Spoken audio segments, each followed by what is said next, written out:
Өнөөдөр бас хараарай. Авчид нөгөө нь ядлан чинь огшин мөнгө аваад байлаа. За чи надад энэ анги дааж авах гэсэн бичиж байна. Яг ямар шалтгаанаар энэ анги дааж авах гэсэн бичиж байна. Би одоо бүр гайхтаа. Би одоо чиний албан тушаалын хамгаалалт байдаггүй юмыг чамаас шаардаад байгаа болов. Тэгж ажлын байрны дарамт үсгэн байгаа болов би энэ ажлын байрны тод албан тушаалын хамгаалалтыг би сая миний нөөцөөс авч байгаа. Сайн харлаа. Чи одоо яг миний хажууд байж бод чи яг энэ албан тушаалын тодорхойлолтын чи яг хэдэн хувийг нь хийх вэ? Чи энэ ажлыг энэ албан тушаалын тодорхойлолтод байгаа ажлыг чи надад ийм л юм ярих гэдэг шиг байна. Би зүгээр хуурай чи энэ ангийг 2 сар даачаач дааж авах багш олдохгүй байна гэж зүгээр би зүгээр итгэсэндээ чамайг гойсон. Тэгэхэд чи чадахгүй гэж хэлж илээ. Тэгэхэд өнөөдөр би ирээд 3 сар болчихоо би хүүж яг шиг та 11 ааг авч би чамайг том ангийнхандаа зурлаж энэ дээрээ гэж шүн ороод амьтдаар суусан гадуур тэнсэн центр гэж хэл хамд оруулахгүй гэдэг би дундаа нүгч байгаа. За дараадаа яг шиг ороо өгч болохоор хүүхдүүд нь тараа гэрлүүгээ явчихна. 2 жоох хүүхдтэй юм чинь 2 жоох хүүхдтэй чинь ялах хүүхд гэхгүй шүү. Би бас чамайг хэдэн настай хүүхдтэй вэ гэдгийг чинь мэдчихэж байгаа. Тэгээд би 11 аагийн бүрсрэн багшид өгөөд доотгор ангийн чамд өгөө гэж хэлсэн чинь чи тэр олны дунд би та намайг гэсэн нөхрөөсөө салсан чиний буруу миний буруу юм уу гэж хэлсэн энэ гэж хөтлөж илээ. Чи өөрөө хэлж хэлсэн ш тэд нар чинь нөхөртэй энэ гэж чамаас нэл хүүхдтэй хүмүүс тэнд хичээл заагаад энэ 12 дугаар анги төгсөх гээд ажилдаа ороод болоод байна гэдэг. Өнөөдөр чиний хүүхэд 3 нас хүрсэн үстэй. 3 нас хүрээгүй хүүхдийг өнөөдөр декретээ аваад хүн хүүхдээ харах хэрэгтэй. Би 3 нас хүрээгүй хүүхдтэй хүнийг би өнөөдөр ажилд нь оруулчаад дарамтлаад байгаа юм ерөөсөө байхгүй. Би айл болох би та нарыг харин ч ойлгож ажилтдаг гэж би өөрийгөө боддог. Жаргал зовлон яриад орж ирт чинь би нэг тэр болоход үгүй гэж бүрийгээ сууж яснаа би ерөөсөө санахгүй байна. Тэр чамайг мэдж байгаа болохоор би янз бүрийн илүүдтэй ажил дайрчилдаггүй. Чи яг цагийн багш шиг явдаг. Тийм бидтэй. Сая амралтаар ч гэсэн чи тийм л байсан. Тэгэхэд 2 сар одоо ингэ үнээр авах багш олдохгүй байна нэг 2 сар авчиж гэж яхад чи үгүй гэж байгаа бол албан ёсоор албан тушаалын тодорхойлолтод байгаа ажлыг хийж чадахгүй гэсэн чи хүсэлтээ надад бичиж өг.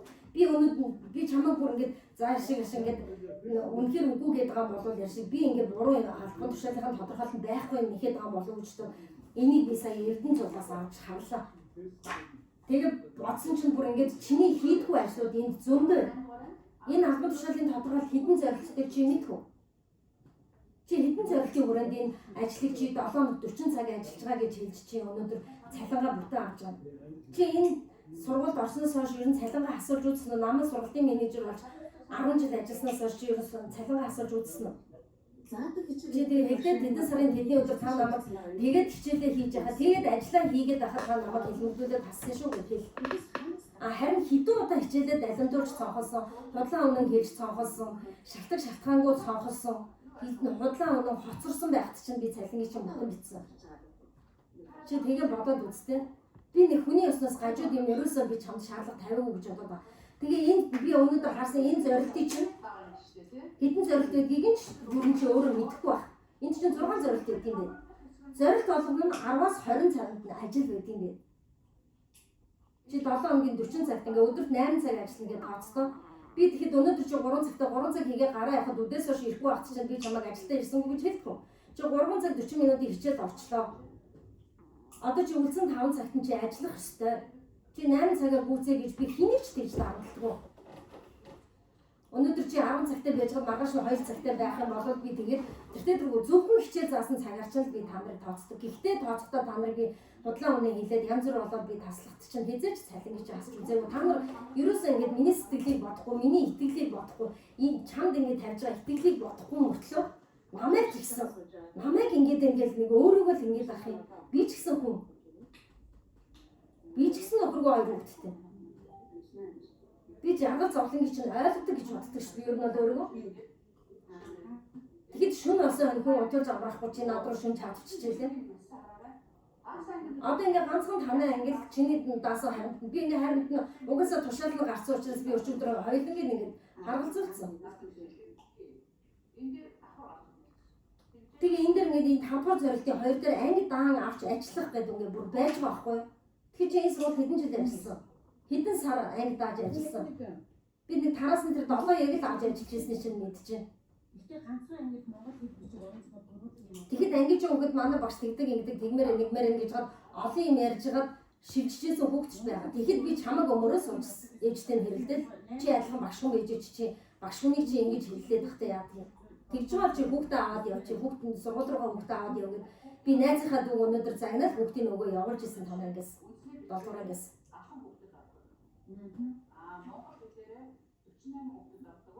Чи өөрөө бодоод үзээрэй би хизээд твс таслахт маань боловч мдэггүй дээ. Тэгээ мдэггүй намайг цалингийн маань бүтэн бичсэн дээ. Тэгэхэд би мэдсээр ээж ш тэгээд хичээл цалингийн маань бүтэн бичсэн дээ. Тэг шиг танах мөнгө төгрөг цалин цагаа амьдрал авах ярих гэдэг байгаа бол хин нь харин энэ дэр уян хатаа хандж байгаа. Энэ сургуулийн энэ байгалийн ухааны 35 багш өстө цөөхөн цагаа хоногоо хасуулсан да надад бол 10 жил болоход. Тэгчээд өнөөдөр 2 сар анги авч би чам 2 жил аваад төгсөв гэж хэлээгүй ш тэр ангийг. 2 сар аваад байж байгаа ч гэсний төлөө чи юу гэлээ чи дор. Тэгчээд та намайг нөхөргүй байгаа миний буруу юм уу гэж хэлсэн хүний хайж уу. Чи ихлээ зү. Зөндөө олон ялах хөвгттэй хүмүүс өнөөдөр жил дараалал төрсэн хүмүүс хүртэл өнөөдөр 3-4 сартай хөвгттэй төрөл хүүхдээ авчиж хөвгүүдэд түр ажиллагаа. За тэгээд чи энэ амт шалгах тодорхойлолттой танилцсан. Чи яг хэдэн хувийг хийх юм бэ? Хэдэн хувийг хийгээд ахад чи энэ ажилтай энэ цалин хэдэн хувийг хийгээд чи цалингаа бүтэн авах юм бэ? Чи яг энд байгаа энэ албан тушаалын тодорхойлолтод байгаа. Угаасаа энэ төрийн албаны зөвлөлөөс гаргасан энэ 3 дугаар тогтоолын дагуу 2 дугаар авсралтан дээр нь мэрэгжлийн багш нарын албан тушаалын тодорхойлолтыг гаргасан ийм цаанаас ирсэн албан ёсны бичиг баримт би зөвхөн хийсэн юм биш. Энд байгаа ажлыг чи хэдэн хувийг хийдэг болоо чи тэр багшийн цалин бүтэн авдаг юм.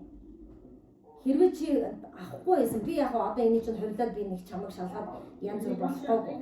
Зүгээр чи зүгээр өөрөө хараад танилцсан. Хэдэн хувийг нь хийдэг юм бэ? Хэдэн хувийг хийгээ бүтэн цалин авдаг юм бэ?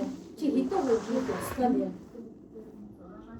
Чи өөртөө дүгнэлт заа би энэ удаа бол чамтай тэгж чи одоо энийг хийдэг үстэй энийг тэгдэг үстэй энийг ингэдэг үстэй гэж би чамтай одоо юм ярихгүй. Чи нэг буршлууг үсэхгүй танилцсанаа дотор чинь та нарын яг ажлын байрнаас гадна хийлгээд байдаг юм нэмээд байвал хэл. Би ямар ч хэсэн чиний албан тушаалын тодорхойлолтод байгаа шаардлагын дагуу шаардлага тавьсан байх гэдгийг өнөөдөр мэдлээ. Байхгүй юмыг нэхээ шаардаад байсан бол одоо хамаа алга чи миний өдөөс эсэргүүцээд янз бүр болсон. За наадтайгаа танилцчаад чи тэгээ яагаад авахгүй гэсэн шалтгаанаа бичээд өнөөдөр энэ одоо хүртэл ингээд бүр боловсролын байгууллага их сайхан аггүйдээ. Би яагаад жоохон сайхан тунгаан энэ байгаа. Анги тунгаа чинь чамтай адилхан их хөвгтдээ ш. Чамаас ч жоохон хөвгтдээ ш. Их сайхан чи өнөөдөр Апиасны тэр оншоо бариад ирж шүү дээ. Өвчтэй хяналтанд байдгаа байнга имлэг явдаг гэдэг. Би бол эрүүл мэндийн шалтгаантай танилцж өгнө хэлсэн. Би эрүүл мэндийн чинь шалтгааныг сонсоогүй. Би 2 нялх хөвгттэй л гэж хэлхий чинь сонссон. Оншоо аваад одоо ингээд имлэгээр ингээд байнга явж байгаа. Хяналтанд байдаг гэсэн болохгүй тэр үнэтэй тариаг нь авч хийлгээл. Харин тэгээд тэр оншоо аваад тэр эмчилгээнд явж байгаа өдөр гарmaan хавнаас байж 7 дугаар ангид ангийг дааж авч өдөр эртэн бүртгээд ороод хараад чадахгүй гэсэн тэр оншоо аваад үнэхээр тийм хүнддэг шалтгаантай онштой бол одоо хамаалаа. Одоо тийм манай дээр бол тийм мөрөвтэй хүмүүс байна. Тийм группт авахар хэмжээний тийм өвчтэй бол чи яг актаа аваад яг тэр ажиллах хий. Чи надтай ийм юм ярих гэж байгаа бол би зүгээр чамаас хүн ёсны үднэс л би чинь 2 сар аваач гэж гуйсан. Тушаалчин гарч байгаа шүү гэж хэлсэн. Чи хэрвээ үгүй гэж байгаа бол би яг адилхан тэгвэл албан тушаалын чинь тодорхойлолтын дагуу байдаг ажлыг би чамаас нэхэн заяа.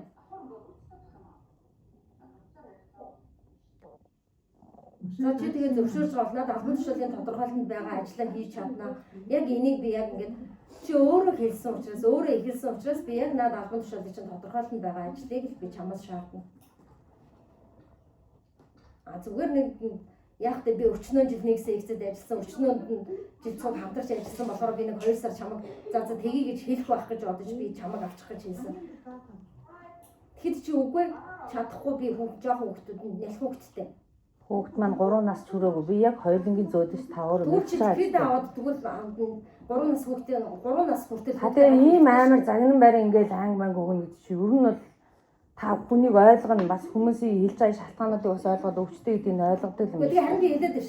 Чи надад яг ингэж ярьж Та өөрөө аюул сонио хувийн байдал руу халдаад хувийн байдал руу ч би халахтай яасан. тэд нар чи олон хүүхэдтэй гэсэн тэгэхээр би хэлсэн хувийн байдал байгаа. тэд нар чинь яг хоёулаастай гэсэн чинь чамайг хин нөхрөөсөө садсан би нөхрөөсөө садсан юм уу гэж. Чиний нөхөргүй байгаа чинь миний буруу юм уу гэж хэлсэн. Харин тэгээд та тэгж энэ төр хэлж болохгүй шүү дээ. Би ердөө нөхөр мөхрийн талаар би танд хэлээгүй. Үгүй чи тэгээд үстэй. Тэд нар чинь нөхөртэй шүү дээ. Чи хэлж хэлээ Бид үстэй. тэр хоёулаа гэж хэлсэн шүү дээ. Нөхөртэй гэдгийг чи хэлсэн. Үгүй би тийм. Юу яриад би одоо тэгээд миний өмнө юу ярихаа. таныг би юу гэж ингэ бүтээж чи ч гэсэн тэгвэл чинь өөрийгөө бүртгүүлээд хинд ээжэд юм. За чи надад албан тушаалынхаа тодорхойлтын дагуу ажиллаа хийдэг үү заа. Би ерөөсөө илүү дутуу юм. би та анги авч чадахгүй эрүүл гэрүүлийн шалтгаантай чадахгүй гэдэг шалтгааныг чи надад бичээд өгөө. Бичээд өгөө. Харин чи үндэслэлтэй. Үндэслэл чинь харин баримттай байх хэрэгтэй шүү. Тэгээд би надад албан тушаалын чинь тодорхойлтын дагуу маргааш настай би чамайг яг ажиллаж заа.